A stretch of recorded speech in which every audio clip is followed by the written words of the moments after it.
Thank you sir. ముఖ్యంగా Gulf కార్మికులకు సంబంధించినటువంటి అంశం సార్. లక్షలాది మంది కార్మికులు ఇటు నిజామాబాదు, కరీంనగరు, ఆదిలాబాదు, జగిత్యాల, కోరుట్ల నుంచి గల్ఫ్ ప్రాంతంలో కార్మికులుగా పనిచేస్తూ ఉన్నారు సార్. ఉపాధి కోసం అక్కడికి వలసపోయినటువంటి వాళ్ళు ఉన్నారు సార్.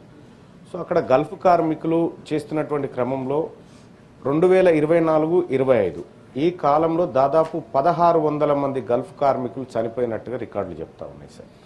అంతకంటే ముందు కూడా చాలామంది వలస కార్మికులు చనిపోయినారు సార్. సో వాళ్ళ డెడ్ బాడీలు ఇక్కడికి రావడానికి కూడా ఎలాంటి సోర్స్ లేక నేను మొన్న వెళ్తే సార్ 13 రోజులైంది సార్. అక్కడ డెడ్ బాడీ ఉంది, ఇంకా ఈ డెడ్ బాడీ ఇక్కడికి ఇండియాకి వచ్చే పరిస్థితి లేదు సార్. వాళ్ళ భార్య పిల్లలు కనీసం చివరి చూపు చూసుకునేటువంటి పరిస్థితి కూడా లేకుండా ఉంది సార్.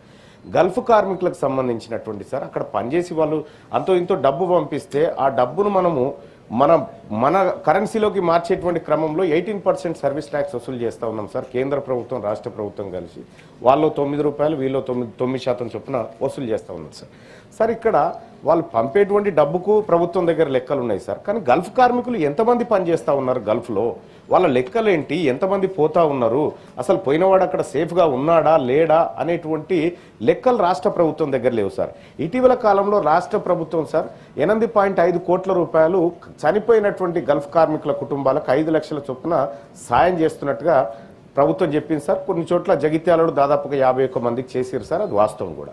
కానీ సార్ ఇక్కడ గల్ఫ్ కార్మికుడు అక్కడ భద్రతతో బతకడానికి రాష్ట్ర ప్రభుత్వం తీసుకుంటున్నటువంటి చర్యలు ఏంటి అనేది కొంత ప్రభుత్వం తెలియజేయాలి సార్. ఎందుకంటే ఇక్కడ వాళ్ళు పంపే డబ్బుకు లెక్క ఉన్నప్పుడు అక్కడ వాళ్ళు పనిచేస్తున్న ప్రాణానికి కూడా ఒక లెక్క ఉండాలి సార్. అలాగే గల్ఫ్ కార్మికుల పిల్లలు సార్ అక్కడ పోయి పనిచేసేటువంటి వాళ్ళు ఎవరైతే ఉన్నారో వాళ్ళ భార్యా పిల్లల కోసం, పోషించడం కోసం, విద్య కోసం చేస్తారు సార్. సార్ గల్ఫ్ కార్మికుల పిల్లల కోసం ప్రత్యేక రెసిడెన్షియల్ స్కూళ్లు పెట్టాల్సినటువంటి అవసరం ఉంది సార్. ప్రత్యేక రెసిడెన్షియల్ స్కూల్ నిజామాబాద్లో, కరీంనగర్, కోరుట్ల పెడితే వాళ్ళకి రెసిడెన్షియల్ స్కూల్ పెట్టడం వల్ల కొద్దిగా ఆర్థిక భారం తగ్గుతుంది సార్. ఎందుకంటే భర్త దూరంగా ఉంటాడు, పిల్లలు భారంగా ఉంటారు కాబట్టి అదొకటి సార్. ఇంకో రెండో విషయం ఏంటంటే సార్ ప్రవాసీ ఆరోగ్యశ్రీ పథకాన్ని తెలంగాణ రాష్ట్ర ప్రభుత్వం ప్రవేశపెట్టాలి సార్.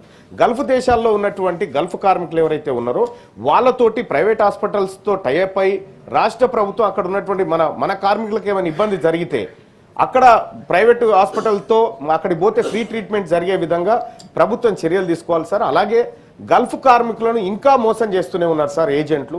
ఆ ఏజెంట్ల మోసాలను కూడా అరికట్టాల్సినటువంటి అవసరం ఉంది సార్. గల్ఫ్ కార్మికులు గత కొంతకాలం నుంచి కోరుతున్నటువంటి కేరళ తరహా పాలసీ ఏదైతే ఉందో అక్కడ ఏమైనా వివాదాల్లో చిక్కుకుంటే ఆ వివాదాలను పరిష్కరించడం కోసం అధ్యక్ష సో ప్రభుత్వం చొరవ తీసుకోవాల్సినటువంటి అవసరం ఉంది అధ్యక్ష.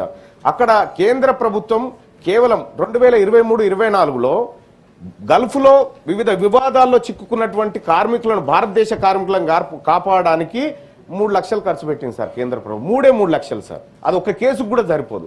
కానీ వాళ్ళ దగ్గర నుంచి తీసుకుంది చాలా పెద్ద మొత్తంలో తీసుకున్నారు సార్. సో అక్కడ విదేశీ కరెన్సీని మనకి ఇక్కడ పంపి కొంత విదేశీ ద్రవ్యాన్ని డెవలప్ చేస్తున్నటువంటి కార్మికుల పట్ల రాష్ట్ర ప్రభుత్వానికి కొంత కన్సర్న్ ఉండాల్సినటువంటి అవసరం ఉంది సార్. నేను మొన్న వెళ్ళినప్పుడు సార్ ఈ సభ దృష్టికి తీసుకురామని చాలా మంది చెప్పినారు సార్. మేము అనేక సమస్యలు ఎదుర్కొంటా ఉన్నాం. ప్రభుత్వం ఈ ఎన్ఆర్ఐ పాలసీ విషయంలో కేవలం కమిటీ వేసింది కానీ దాంట్లో ఎట్టి పరిస్థితుల్లో మంచి జరుగుతున్నట్టు అనిపించట్లేదు. వాస్తవమైనటువంటి సమస్యలు తెలిసినటువంటి వాళ్ళతోటి ఆ కమిటీని నియమించి తద్వారా గల్ఫ్ సమస్యలు, గల్ఫ్ కార్మికుల దాదాపుగా ఒక 10 లక్షల మంది దాకా ఉంటారు అనుకుంటా సార్. నేను అక్కడ ఈ గల్ఫ్ కార్మికులు దాదాపుగా వాళ్ళ కుటుంబాలన్నీ ఇక్కడే ఉన్నాయి సార్. మనం కేవలం ఎలక్షన్స్ వచ్చినప్పుడు గల్ఫ్ కార్మికుల సమస్యల గురించి మాట్లాడుకుంటున్నాం, మేనిఫెస్టోలో పెడుతున్నాం. గతంలో 2014లో బీఆర్ఎస్ పార్టీ మేనిఫెస్టోలో కూడా ఈ గల్ఫ్ కార్మికులకు ఎన్ఆర్ఐ ఏది కేరళ తరహాలో పాలసీ అని చెప్పారు, అది అటే పోయింది సార్. ఇప్పుడు ఈ రాష్ట్ర ప్రభుత్వం వచ్చి ఏదో చనిపోయిన తర్వాత కాదు సార్, బ్రతకడానికి భరోసా ఇచ్చేటువంటి ఒక పథకాన్ని రూపొందించమని చెప్పి తమరి ద్వారా రిక్వెస్ట్ చేస్తా ఉన్నారు సార్. అలాగే గల్ఫ్ కార్మికుల పిల్లలు సార్ వాళ్ళకు రెసిడెన్షియల్ ఏర్పాటుతో పాటు వాళ్ళ కుటుంబాలకు పథకాలలో ప్రత్యేక కోటాను అమలు చేయమని చెప్పి తమరి ద్వారా రిక్వెస్ట్ చేస్తా ఉన్నాం. పిటిషన్ పంపిస్తున్నాం. ఇప్పుడు నేను 47 ఇస్తే 4టికి కూడా సమాధానం రాలేదు సార్ ఇప్పటిదాకా.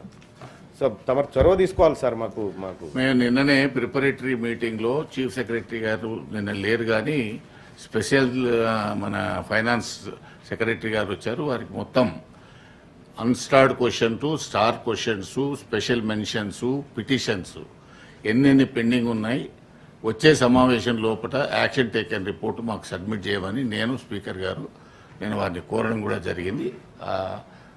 మేము కూడా ప్రతి ప్రిపరేటరీ మీటింగ్లో ఫస్ట్ ఈ అష్యూరెన్సెస్, స్పెషల్ మెన్షన్స్, తర్వాత స్టార్ట్ క్వశ్చన్, అన్స్టార్ట్ క్వశ్చన్స్, వీటి మీద మేము ప్రత్యేకమైన శ్రద్ధ తీసుకుంటున్నాం. వచ్చేదానికి ప్రయత్నం చేస్తాం. The house is urgent to meet again at 10 AM on Friday, the 2nd January 2026.